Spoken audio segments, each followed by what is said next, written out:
Hello YouTube, my name is Cedric Goodman and I wanted to do a video and share with you some personal black history of my own.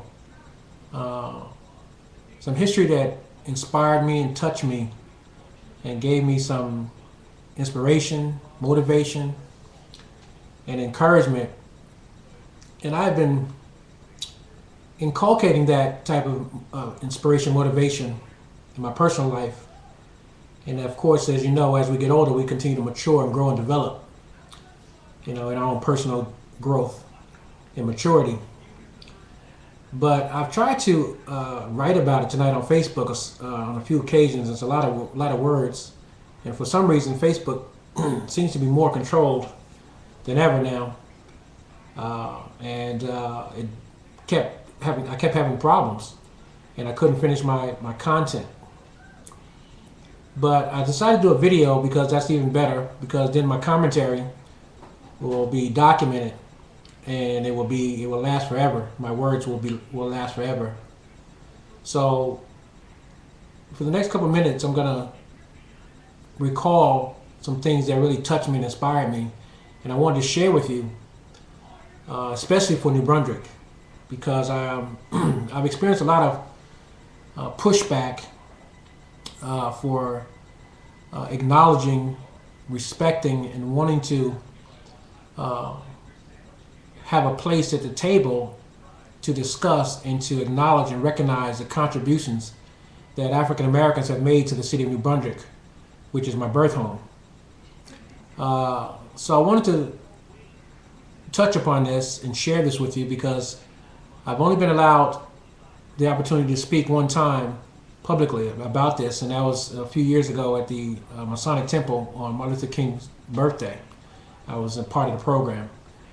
But I wanted to talk about my experiences that touched me and really gave me the humility and the sound mind that helps me cope with the nonsense that I deal with here concerning some of these black leaders, or I call wannabe fake black leaders, because they're controlled, manipulated, and they're pawns.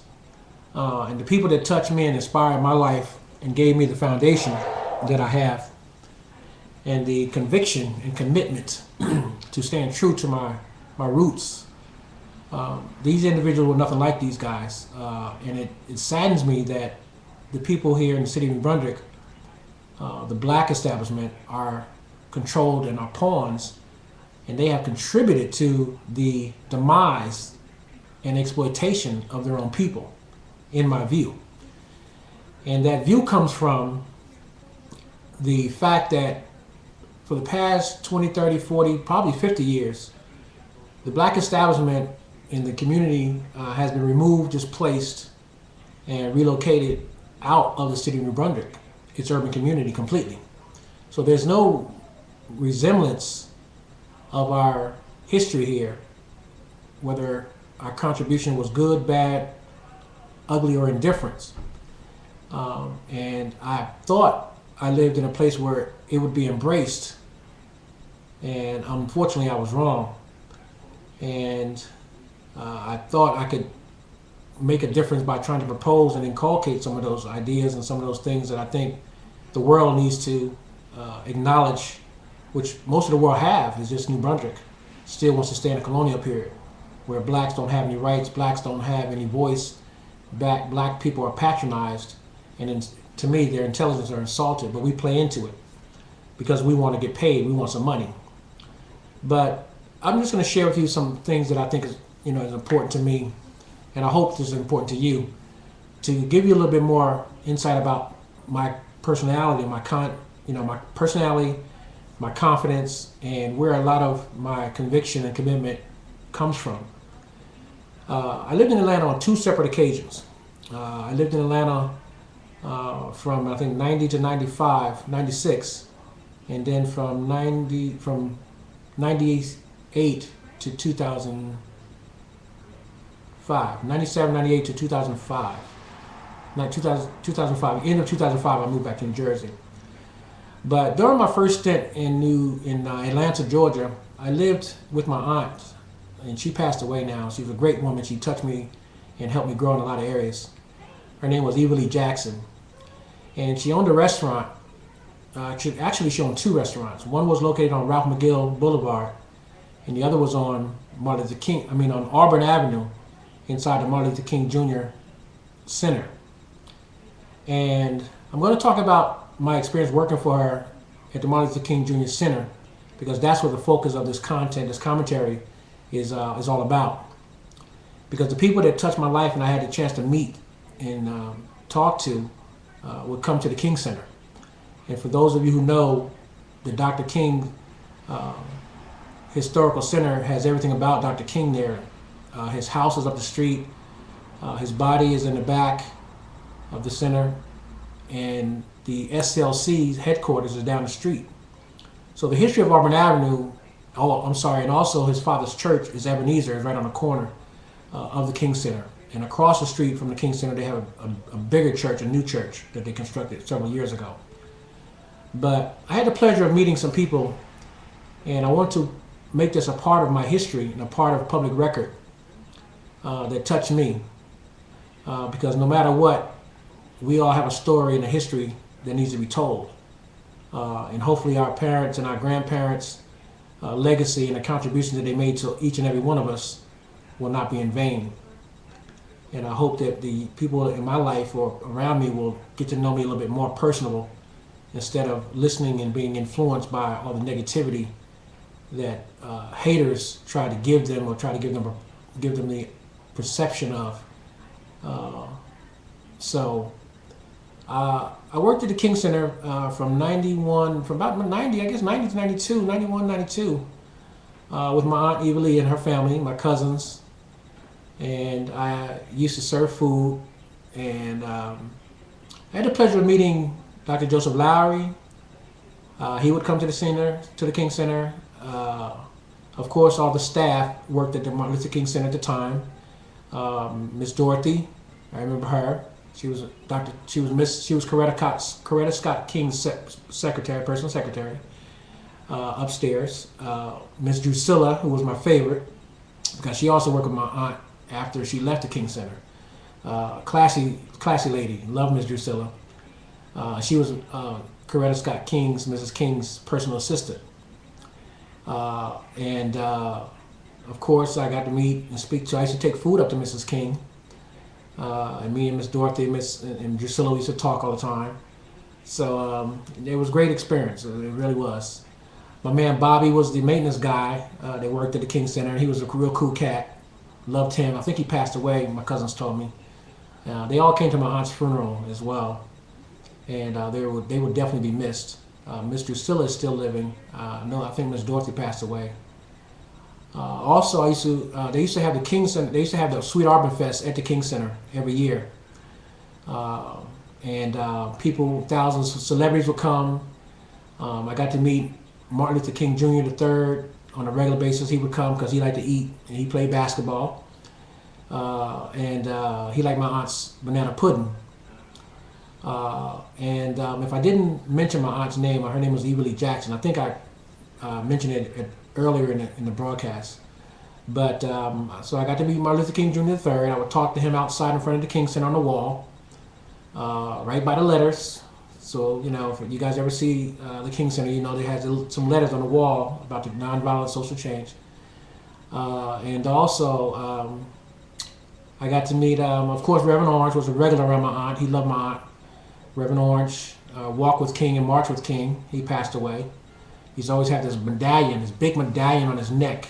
Every time no matter where he went, he had this medallion, and I never asked him what it meant. But he was a freedom fighter, so I had respect for him. And they all would talk to me. He was a big man, too. Reverend Orange was at least 6'4", 6'5", big man. So I got to always be around him. And I'm paying homage tonight. It's after 12. Like I said, I tried to put this content on Facebook for everybody, but unfortunately, Facebook wouldn't let me do it. I think the CIA and the FBI, whatever, are censoring everybody and tracking everybody, so I don't know. But this is my Black history, and I want to share with you, New Brunswick, that we have history. We're just not, many of us are prevented from telling our history because it may inspire our next generation children to greatness. But they can't keep a good man down. What's my name? Cedric Goodman. They can't keep me down. But anyway, moving right along. I also had the pleasure of meeting Maynard Jackson. He would come by. I got to see him, big man, curly hair. And of course, Andrew Young. I didn't talk to Andrew Young I think only one time I think I spoke to him, but I didn't have a conversation with him. Chris Christopherson, white guy singer, he would come to the King Center, and he sung at the Auburn Fest, Sweet Auburn Fest. Who else did I get to meet? Let's see. Of course, the girls, Yolanda, she was real cool. God bless her. She was so cool. Talk to her. You see a lot of people at the King Center paying homage and respect to Dr. Martin Luther King. This was before Miss King passed away, and this was before the Olympics came to Atlanta. And those of you who remember, the Olympics came, I think, in '94. And but the ultimate, I think, for me to touch my life, out of all the people I met and had the pleasure of speaking to and be inspired by working at the King Center and living in Atlanta, I would have to say it was meeting and talking and taking a picture, actually, with the great Rosa Parks. That's right, you heard it from my mouth. I met and spoke to and took a picture with Rosa Parks. She was at the King Center one particular day. It was a sunny day. And she came out of the administrative portion, I guess meeting with Coretta, and she was walking from the administrative portion of the building to my aunt's restaurant. And my aunt's restaurant was located right next to the gift shop. Those of you who have been there in the past several years, the gift shop wasn't that big. It's been expanded after my aunt left because the Olympics was coming. I think the center wanted to go in another direction to make money during the Olympic period, so they needed the space. And my aunt moved her restaurant to Ponce de Leon. I was there for several years until she passed away in 2002. But back to Rosa Parks, she was walking, and I saw her, and I was outside, and there was, of course, so many people around her, and I went to her, and she said she was going to get something to eat. And I don't know whether it was the spirit of God or what, something just gravitated me towards her to help her walk to my aunt's restaurant. So I did, and I walked with her a couple feet away down the steps to my aunt's restaurant. And if you go to the King Center, the gift shop is right there. And at the time, the restaurant was right in the front. And I walked her into the restaurant, and my family was behind the cooking, the register and all that working and stuff. And I'm quite sure, I can't remember who was working that day, but they were verifying what I'm saying. And I walked Rosa Parks over to a seat, and it was to the corner by the window.